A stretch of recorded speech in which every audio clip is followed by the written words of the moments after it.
I'm not a good dancer. You can ask anybody who's been to one of my high school dances. But over the course of the last 10 days, I pushed myself to learn as many shuffling dance moves as possible. And this is how it went. To start, I delved right into learning the most basic shuffle, the running man.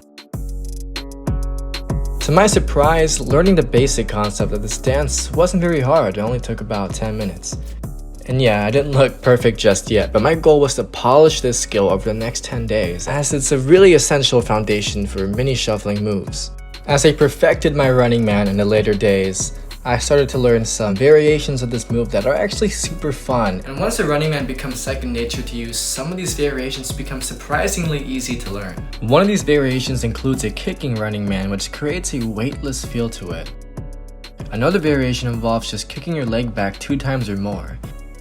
And these 2 variations can add more style to a simple running man. The final variation I learned was the moonwalk version. This is by far the hardest one of the 3, but also the coolest in my opinion. Transitioning into it is very difficult to pull off, but if you work on perfecting it, it's definitely worth it. Now the second shuffling dance move I worked on learning was the Charleston. Now the traditional Charleston shuffle involves moving forward and backwards, but the version I learned was one where you stay in place, which equates to a very similar move to the running man. The big difference here is that in this move, each step you need to point your toes outwards, which sounds simple enough, but in my experience, consistently doing this while dancing was a big challenge. This move gave me a lot of trouble, and although I started learning this on the first day, I didn't even have a good Charleston until probably day 8. Now here's the fun part. I learned a lot of variations for the Charleston, and I unfortunately don't even know the names for some of these. The first that I learned was the switch step move, where you jump into a normal stance, then jump back into a Charleston shuffle, which was very easy, but it looks cool enough. I also learned transitioning into a back and forth motion with your feet, where they synchronize in pointing right and left.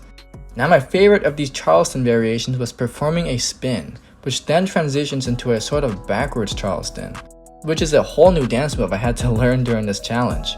And I really sucked when I first tried to learn this. I was looking like a dying chicken over here. Come on, man.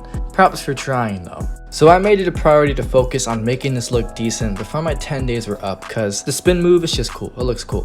Funnily enough, I learned 2 cool new variations of the Charleston on the 10th day, which is right before I performed my final result. These included kicking with my left leg during the Charleston, and also kicking back with the same leg, both adding some really stylish variety to this dance move. The final dance move I learned during this challenge was the T-step, definitely the easiest to learn out of these 3. I didn't focus on this one too much as the others excited me a lot more, but it was still a fun dance move to add to everything that I know. So now that I've told you guys everything that I worked on learning over the course of the last 10 days, let me fill you guys in on a secret. My original goal for this video was to complete everything in 7 days. I expanded that time because I wasn't happy with where I was after 7 days of practice. And even after I expanded my time, I still wasn't happy that I would be where I wanted to be when my time was up. But I wasn't going to be perfect in 10 days.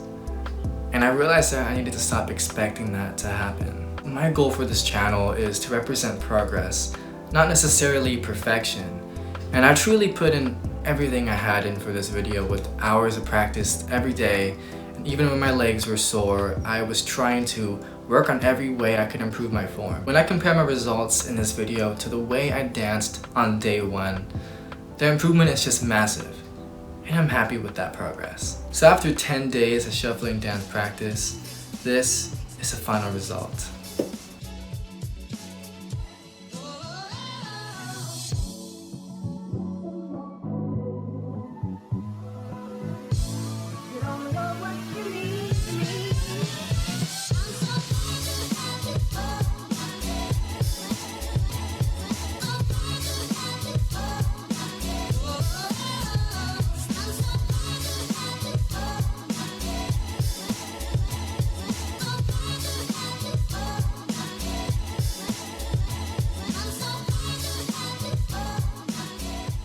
I know my shuffling skill isn't quite perfect yet, but I really tried my best. And I think at the end of the day, that's really all that matters. Later on in this channel, I will definitely post an update video on my progress in shuffling, so subscribe if you want to see that.